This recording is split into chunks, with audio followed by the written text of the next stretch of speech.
bem? Bom, retomando então o nosso conteúdo sobre o Egito, que eu iniciei com vocês na aula anterior, eu dei algumas atividades para vocês, certo?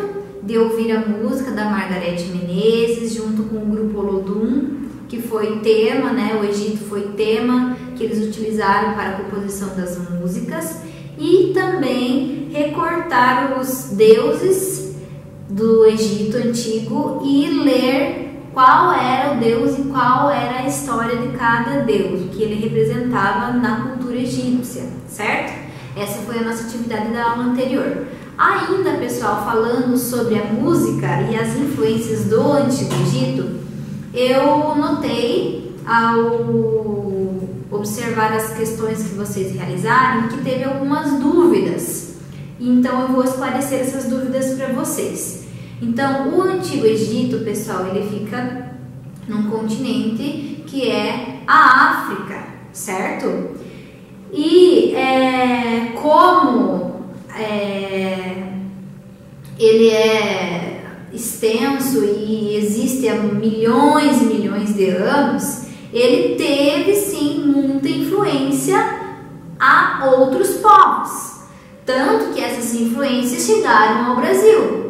Por quê? Porque o grupo Olodum, Margareth Menezes e agora nossa aula, que também vou mostrar para vocês que aconteceu na Itália também, uma influência egípcia, eles influenciaram sim outros povos, certo? Por mais que hoje a cultura deles modificou bastante, as crenças também, o que eles viveram há muitos anos atrás influenciaram vários povos, tá? E os povos do Antigo Egito, ele estava totalmente ligado à religião, certo? Então, para deixar bem claro essas questões que vocês responderam das aulas anteriores, então só para não ficar nenhuma dúvida, ok? Bom, continuando então, nós temos ali na página número 8 e na página número 9, pessoal, alguns objetos, certo? Encontrados no Antigo Egito, tá? Vamos começar então com a página número 8. Essas duas mãozinhas ali é chamado de crótalo. Esse crótalo, pessoal, ele é confeccionado com dentes de hipopótamo, tá? E ele era, então, segundo os arqueólogos, ele era utilizado para fazer algum tipo de som, né? Então acredita-se que eles batiam os dois dentes de hipopótamo para fazer algum tipo de som.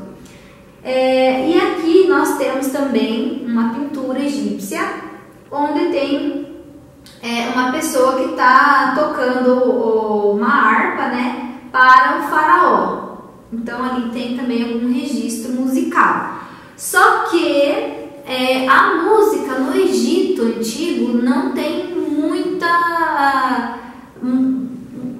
não tem como a gente saber exatamente como era feita, quais eram esses instrumentos, de que maneira era executada e qual é a forma. Tem então muitos estudos acerca disso, mas nós não temos exatidão, certeza de tudo isso que aconteceu no Antigo Egito. Nós sabemos que a música estava presente nessa civilização e que ela estava nas festas, na cerimônia, nos rituais que eles praticavam, certo? Bom, mas teve também muita influência não só no Brasil, mas também na Itália. Então, ali na página número 11, pessoal, nós temos ali, ó, uma ópera no Egito, certo? Então, um italiano chamado Giuseppe Verdi, ele criou uma ópera que se chama Ópera Aida, tá? Essa ópera, pessoal, ela é baseada na cultura egípcia, tá? Ela não aconteceu no Egito, mas assim como o grupo do Olodum utilizou o Egito como tema, esse italiano também. E ele produziu então uma ópera com uma cenografia, com figurinos e todo o enredo também baseado no Antigo Egito, certo? E nessa ópera, pessoal, nós temos alguns elementos que constroem a ópera, certo? Que é a área, recitativo, coro ou corpo de baile, a abertura e o livreto, certo? Então hoje nós vamos entender um pouco melhor sobre como que acontece essa ópera.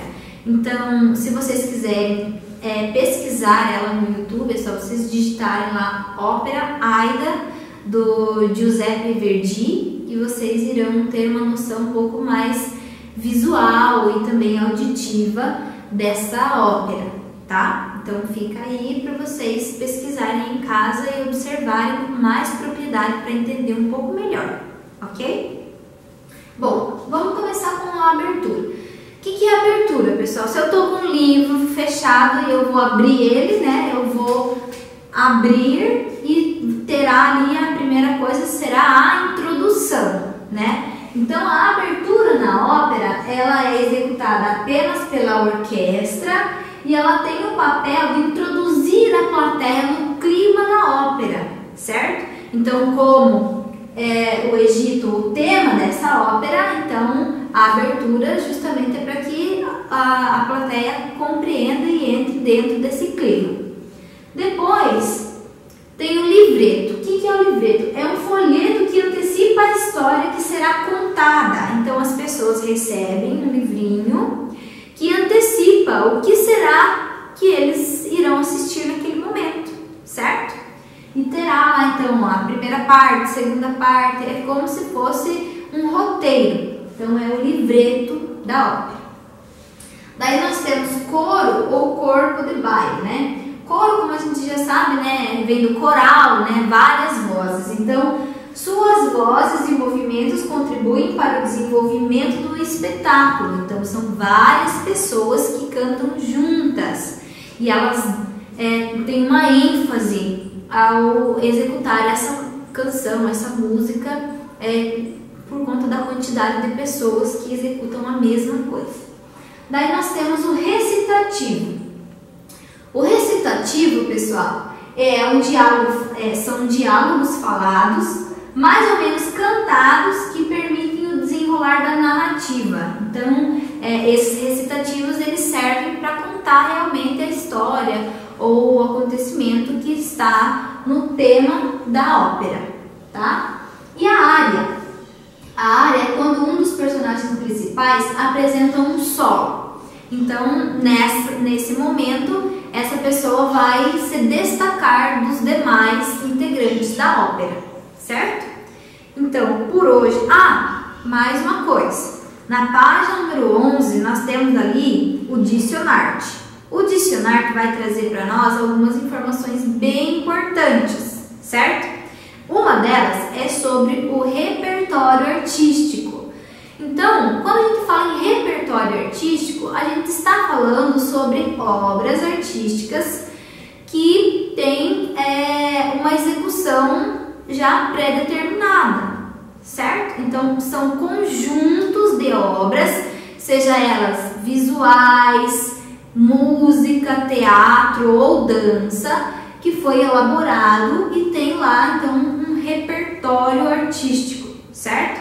Então, o Giuseppe, ele tem o repertório da ópera Aida, ok?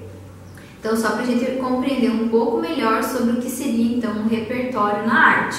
Então, vamos dar um exemplo diferente. Se vocês participam de um show, né, ou vão em algum espetáculo, provavelmente terá lá o tema, né, desse show ou desse espetáculo e que tem um repertório. Se for um show de música, vamos supor que vocês são fã de uma dupla sertaneja, certo? Se vocês forem ao show dessa dupla sertaneja, eles têm um repertório que eles vão tocar nesse show, porque eles não vão tocar todas as músicas da carreira inteira deles. Eles terão um repertório, certo? Outro exemplo, um artista visual, ele tem uma produção de fotografia de paisagens ou de fotografia de eventos ou etc. Quando ele vai fazer uma exposição em algum local, ele vai usar um tipo de repertório, ou seja, baseado num tema que ele escolheu. Então ele não vai colocar lá todas as fotos do acervo que ele tem, ele vai colocar apenas um repertório, certo? Nossa aula de hoje é sobre isso, sobre a influência do Egito na música. Então nós já tivemos a influência no Olodum aqui no Brasil, agora um outro exemplo lá na Itália, e nós veremos muito mais do Antigo Egito, sobre o faraó, sobre outras curiosidades nas próximas aulas.